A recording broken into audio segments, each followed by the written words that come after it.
Salam, selamat pagi anak-anak. Apa kabar hari ini? Pasti anak-anak semua baik ya. Nah, untuk itu anak-anak tetap jaga kesehatan, rajin cuci tangan, menggunakan sabun, kemudian membersihkan pada air yang mengalir. Harus pakai masker dan tetap jaga jarak ketika melakukan aktivitas ya. Nah, anak-anak sebelum pelajaran mulai di hari ini jangan lupa berdoa ya. Kita mulai dengan pelajaran di hari ini. Tema 5 ekosistem. Subtema 1 komponen ekosistem. Materi pokok letak luas dan kondisi geografis Indonesia melalui peta. Letak geografis Indonesia. Letak geografis adalah letak suatu negara atau wilayah berdasarkan kenyataan di permukaan bumi. Berdasarkan letak geografisnya, Indonesia diapit oleh dua benua, yaitu benua Asia dan benua Australia.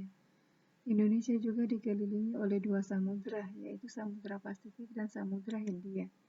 Negara Indonesia merupakan negara kepulauan.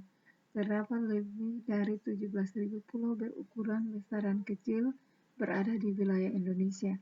Dari sejumlah pulau tersebut, sekitar 6.000 pulau tidak berpenghuni.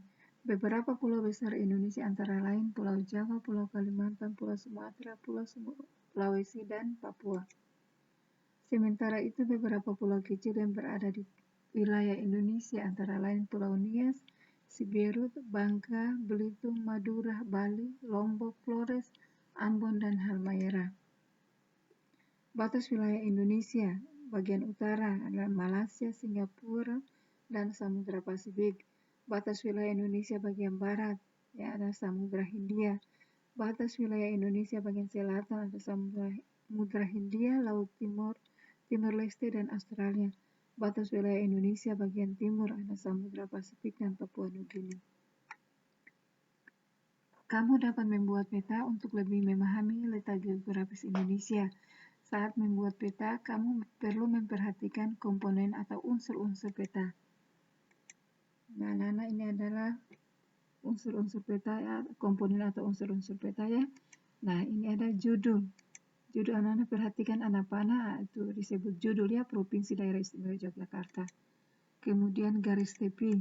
Nah, anak-anak perhatikan ini ada anak panah penunjuk anak itu yang disebut dengan garis tepi. Kemudian tata warna, tata penulisan ya. Tata penulisan, kemudian tata warna. Tata warna ini anak-anak lihat dalam peta ini ada warna hijau tua, hijau muda, warna kuning dan sebagainya ya. Nah, kemudian di sini anak-anak lihat di skala sini. Nah, skala ini anak-anak perhatikan 1 berbanding 130.000 ya. Nah, kemudian anak-anak lihat sini lagi simbol. Nah, lihat anak panahnya ini ada tanda titik ya, yang besar itu disebut simbol daripada peta. Kemudian garis astronomis. Itu yang anak-anak lihat, perhatikan anak panah. Tanda anak panah ini itu yang disebut dengan garis astronomis. Kemudian mata angin. Anak-anak lihat di atas ini mata angin. Nah, tanda anak panah itu mata angin menunjukkan arah utara di atas ya. Nah, kemudian legenda. Legenda anak-anak perhatikan di sini tanda anak panahnya itu yang disebut dengan legenda. Nah, ini adalah sumber dan tahun pembuatan. Anak perhatikan di bawah ini tanda anak panah. Nah, dicetak dan diterbitkan oleh Badan Koordinasi Survei dan Pemetaan Nasional tahun 2000. Nah, itu yang disebut dengan sumber dan tahun pembuatannya ya. Kemudian inset peta. Anak-anak perhatikan, lihat tanda anak panah. Nah, ini yang disebut dengan inset peta.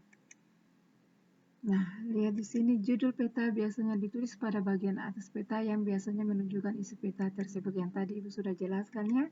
Kemudian skala peta merupakan perbandingan jarak pada peta dengan jarak sesungguhnya. Dengan skala peta, pengguna peta akan dapat menentukan jarak antar tempat yang ada pada peta yang tadi Ibu sudah jelaskan. Simbol merupakan gambar atau warna tertentu pada peta untuk mewakili objek dalam peta. Garis astronomis merupakan garis khayal pada muka bumi. Garis-garis mendatar atau horizontal yang terdapat pada peta disebut garis lintang dan garis tegak disebut garis bujur. Legenda merupakan keterangan beberapa simbol yang digunakan pada peta untuk memudahkan pengguna peta memahami isi peta. Mata angin merupakan pedoman utama arah mata angin yang mengarah ke atas menunjukkan arah utara. Nah, kenampakan alam pada peta. Kenampakan alam yang terdapat pada peta antara lain samudra atau laut, sungai, danau, rawa, gunung, dataran rendah, dan dataran tinggi. Bentuk kenampakan alam pada peta digambarkan dalam bentuk simbol atau warna. Nah, anak-anak lihat perhatikan seperti contoh di sini ya. Nah, ya anak-anak, ayo berlatih.